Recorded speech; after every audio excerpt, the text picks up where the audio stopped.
सवाल है जी हाँ। कि माइनॉरिटी के हकूक मुस्लिम रियासत पे किस हद तक हैं और माइनॉरिटी के अपने क्या फ़राइज़ हैं कि हम अपनी रियासत के लिए हमें क्या करना चाहिए। बहुत अच्छा सवाल है कि इस्लामिक कानून में इस्लामिक गवर्नमेंट के क्या हुकूक है गैर मुस्लिम के मुतालिक और माइनॉरिटी के गैर मुस्लिम के क्या हुकूक है उस इस्लामिक रियासत के लिए। नंबर 1, इस्लामिक रियासत ये दो चीज़ है, वो गैर मुस्लिम है तो इस्लाम में कोई भी किसको ज़बरदस्ती कर नहीं सकता इस्लाम कबूल करने। लेकिन इस्लामिक शरीयत है तो जो अरबी लफ्ज उनके लिए होता है दिम्मी, गैर मुस्लिम दिम, मतलब वो भले मुस्लिम नहीं है, इस्लाम कबूल नहीं किया, लेकिन वो मानते हैं कि हम इस इस्लामिक गवर्नमेंट के छत्र छाया में रहेंगे। वो जरूरी नहीं माने अल्लाह एक है, वो चाहे अल्लाह 3 माने नो प्रॉब्लम, जरूरी नहीं कि माने मोहम्मद सल्लल्लाहु अलैहि वसल्लम में, लेकिन वो ये मानते हैं कि हम इस्लामिक गवर्नमेंट के प्रोटेक्शन में।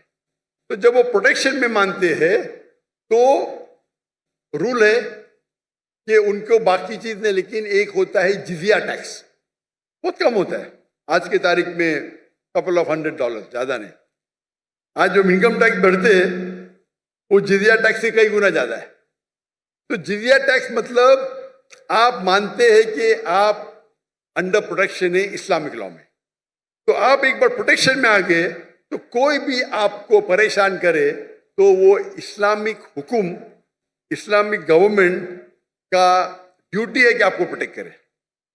अगर कोई भी आपके घर में चोरी करे तो उनकी ड्यूटी है उसको पकड़े, आपको कोई नुकसान करे तो उससे रोकना उनकी ड्यूटी है, चाहे मुस्लिम हो या गैर मुस्लिम।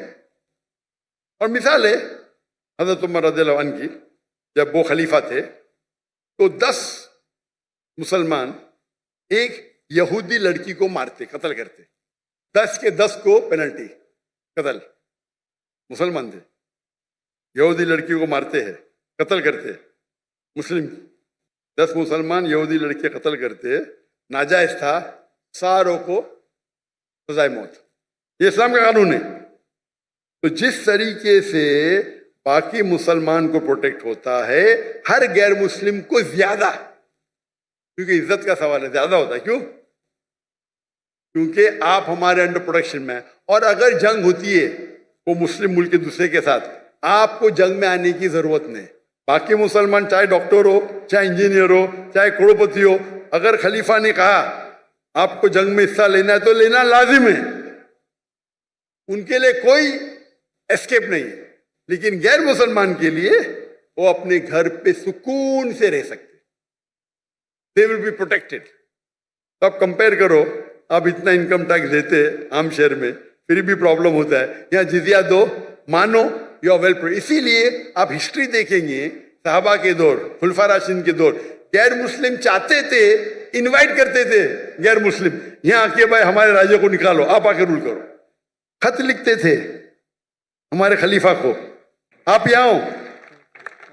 जब वो आते थे, कुछ लोग मुसलमान बनते थे, कुछ नहीं बनते थे।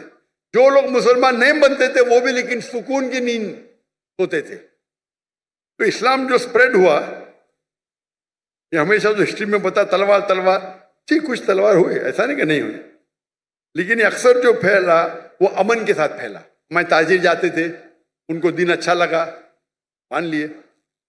मलेशिया, इंडोनेशिया, कोई मुस्लिम आर्मी नहीं है। तो और आपका दूसरा पार्ट सवाल का कि गैर मुस्लिम के हुकूक क्या है? गैर मुस्लिम के हुकूक ये है क्या वो देखे और रूल को फॉलो करे, जो कानून है उसको फॉलो करे। ऐसा नहीं कि वो कानून तोड़े तो उनको भी पनिशमेंट मिलेगी, तो जो कानून है उसको फॉलो करे। ये देखे कि वो कोई भी इस्लामिक चीज के खिलाफ ना बात करे, नहीं माने नो प्रॉब्लम, लेकिन आगे अगर नारे लगाए गए इनके खिलाफ उनके तो ये गलत है, तो आपको रूल्स फॉलो करना चाहिए। आप महफूज है, आप अपना ईमान रख सकते हैं, ईमान बदलने की जरूरत नहीं है। वो इस्लामिक गवर्नमेंट आपको प्रोटेक्ट करेंगी, आप समझे ना।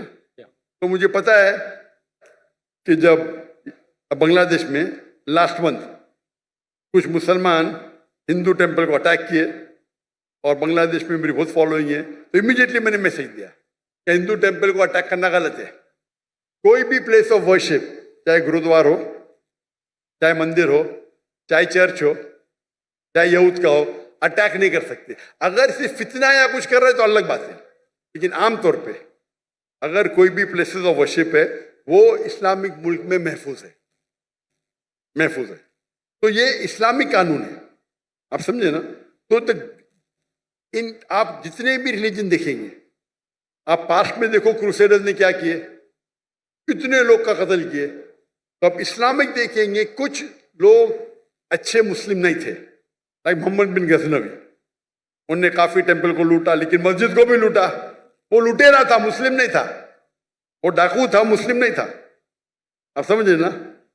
तो हमारी हिस्ट्री बुक में लिखे टेंपल लूटा, अरे भाई मस्जिद को भी लूटा उसने, आप समझे ना।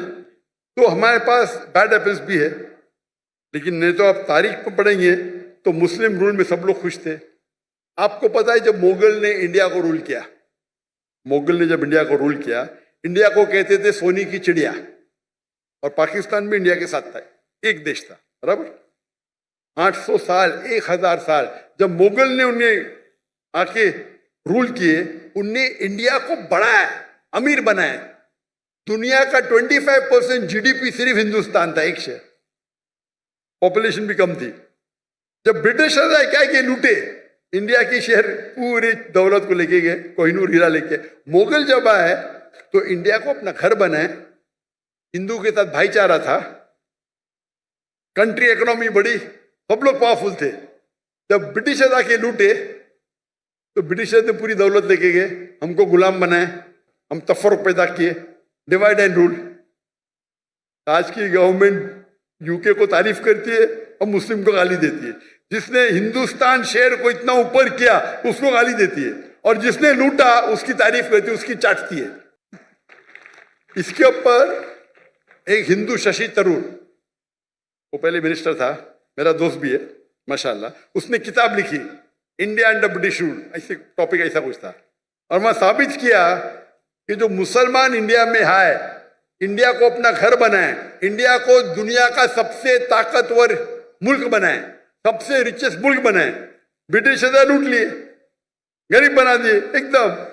और ब्रिटेन में उनके किताब में सिखाया जाता है Britishers go out and educate the people. झूठ लिखते हैं, झूठ लिखते, चोरी करते जाके बाहर, गुलाम बनाते लोग को और बोलते हम उनको फायदे के लिए जा रहे। जब ऑपोजिशन आया तो जाते जाते भी देश के 2 टुकड़े कर दिए, तीन टुकड़े कर, डिवाइड एंड रूल।